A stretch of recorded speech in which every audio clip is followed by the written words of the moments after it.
বলে নাকি হারাম হয়, আসলে হাদিসে এমন কিছু আছে কিনা?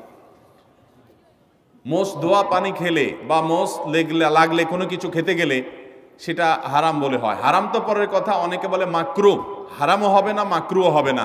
কারণ মোষ যদি থাকে আর পানি যদি আপনি খেতে যান তো একটু আধটু লাগবেই লাগবে, যত ছোট থাকুক একটু হইলেও লাগবে। এখন যদি বলেন যে না আমি লাগাবো না, তাহলে মোষ বড় রাখতে হবে অনেক, এবং সে মোষ কিছু একটা দিয়ে চিমটি দিয়ে ধরে উঠায় ধরে তারপর খাইতে হবে। এছাড়া তো আমি কোনো উপায় দেখি না। কারণ যদি ছোট ছোট মোষ হয় পানি খাবেন আর লাগবে না, তাহলে ঠোঁট ধরে উঠে রাখতে হবে। তাহলে বোঝা গেল এটা ভুয়া, ভিত্তিহীন কথা।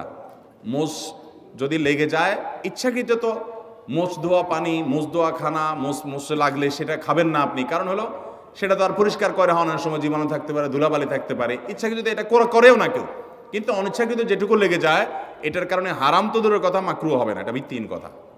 কথা বুঝাতে পারছি? কোন মদ ঘরে বলে শুনছে এই ফতোয়া যে মোষ ধোয়া পানি খাইলে গুনাহ হয়, মাকরু হয়।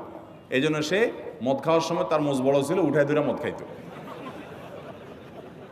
যে মদ খাওয়ার সময় যদি মাকরু হয়ে যায় তাহলে আল্লাহ নারাজ হয়ে যাবে। এই জন্য সে মোষ উঠায় নাকি মদ খাইতো। আল্লাহ জানে সত্য না মিথ্যা, ঘটনা শুনছি আমরা অনেক ছোটবেলা থেকে। তো যাই হোক, তো মোষ ধোয়া পানি খেলে বা কিছু খেতে গেলে মোচে লেগে গেলে আসলে কোনো গুনাহ হবে না। বিভিন্ন এলাকায় অসুখ বিসুখ যাতে কম হয়, বার্ষিক সিন্নি, খোদাই সিন্নি, মহরমের সিন্নি নামে বিভিন্ন সিন্নি করা হয়। এগুলো করা কতটুকু বৈধ? অসুখ বিসুখ হলে আল্লাহর কাছে তওবা ইস্তেগফার করবেন, দোয়া পড়বেন এবং ডাক্তারের কাছে যাবেন। অসুখ বিসুখের জন্য দান সাদাকা করবেন। কিন্তু এই যে আপনার সিন্নি দেওয়া মানে হলো, ধরেন আপনার এই উপলক্ষে মিলাদের আয়োজন করলেন, নবী করিম সাল্লাল্লাহু আলাইহি সাল্লাম বা সাহাবা একরাম কেউ এরকম অসুখ বিসুখ হলে, বিপদ আপদ হলে এরকম কোনো কাজ করতেন বলে আমাদের জানা নাই। বিধায় খেয়াল রাখতে হবে যে এগুলা কোনো সুন্নাহসম্মত আমল না। এরপরে প্রশ্ন হলো, ভুল করে বা রাগের মাথায় যদি কসম করি কিন্তু পরে দেখা গেল আমি যেটা কসম করেছি যে আমি এটা কখনোই করব না, কিন্তু সেই কাজটা আমি বাধ্য হয়ে করে ফেললাম, তাহলে এই ক্ষেত্রে আমার করণীয় কি? এই ক্ষেত্রে আপনার করণীয় হলো কাফফারা দিবেন। কসমের কাফফারা হলো হয় 10 জন মিসকিনকে খাদ্য দান করবেন, আর না হলে 3 দিন রোজা রাখবেন। বাস, তাহলে কসমের কি হয়ে যাবে? কাফফারা হয়ে যাবে। এরপরে প্রশ্ন হলো, আমি অনেকবার তওবা করেছি, প্রত্যেকবারই ভঙ্গ হয়েছে, তাহলে কি আমি মুনাফিক হয়ে গেছি? না ভাই, তওবা হওয়ার পর তওবা ভেঙে যাওয়াটা অস্বাভাবিক নয়। আপনারা খুশি হবেন শুনে, আমাদের রব আল্লাহ রাব্বুল আলামিনের একটা গুণবাচক নাম হলো তাওয়াব। কি নাম ভাই? তাওয়াবের মানে জানেন? আল্লাহু আকবার। রিপিটেডলি, বারবার যিনি বান্দার তওবা কবুল করেন।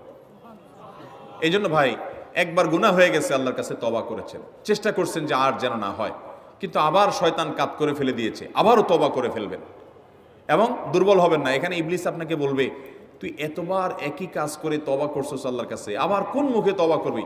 থাক, বাদ দে। আপনার তওবা থেকে দূরে সরাবে। এটা হলো শয়তানের সবচেয়ে বড় অস্ত্র।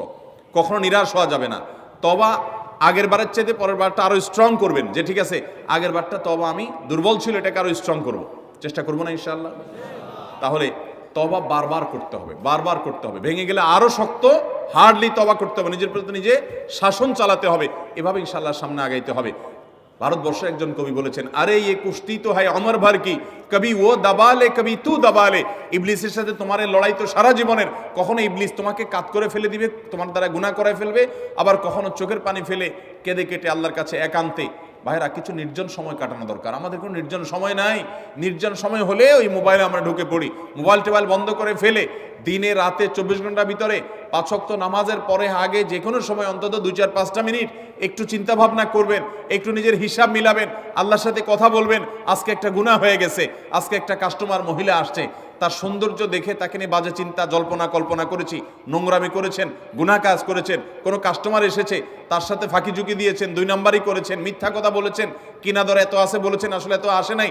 এই যে মিথ্যা বলেছেন কয়টা টাকার জন্য, এই টাকা দুনিয়াতে থেকে যাবে, মিথ্যাটা আপনার আমলনামা যুক্ত হয়ে আখিরাতে যাবে।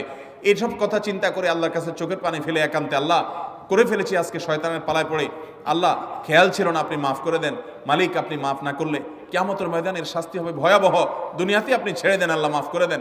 মাপ চায়া দুনিয়া থেকে ওইটাকে নিষ্পত্তি করেন, একটু চোখের পানি ফেলেন, সেজদায় পড়ে যান, 2 রাকাত সালাতুত তওবা নামাজ পড়ে আল্লাহর কাছে মাপ চান, এর পরের দিন আরো স্ট্রং করেন।